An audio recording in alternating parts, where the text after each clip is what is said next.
Seorang pria bernama Ricky Hendrianto 38 tahun, Rabu 14 September pukul 22, ditemukan tak bernyawa di kamar kosnya di Jalan Sidekaryo, Banjar Tengah, Denpasar. Kasihhumas Polresta Denpasar, Ibtu Ketut Sukadi menerangkan, penemuan mayat korban bermula dari kecurigaan Ima Dinesa lantaran mencium bau busuk sejak Selasa 13 September.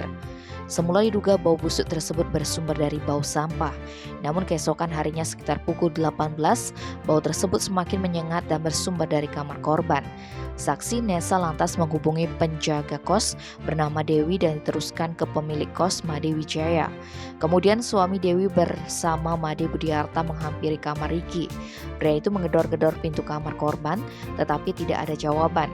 Selanjutnya Budiarta mengajak satu anggota Linmas dan tetangga kos lainnya untuk mengintip dari ventilasi. Ternyata korban terbujur kaku dalam posisi tengkurap di atas kasur.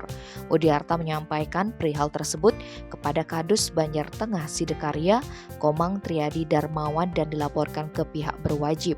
Petugas dari Polsek Denpasar Selatan dan unit identifikasi Satreskrim Polresta Denpasar lantas masuk untuk memeriksa keadaan pria kelahiran Jakarta tersebut dan diketahui sudah meninggal. Tubuh korban sudah menghitam serta mengeluarkan cairan dan bau busuk.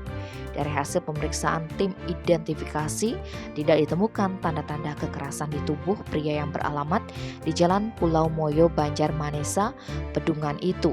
Diperkirakan korban sudah meninggal lebih dari 24 jam.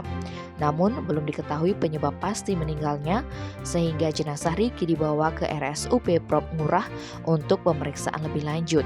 Diketahui korban tinggal sendiri di tempat kejadian perkara sejak 1 Agustus 2022. Korban sempat bercerita kepada Budiarta bahwa dia sudah berpisah dengan istrinya alias Duda.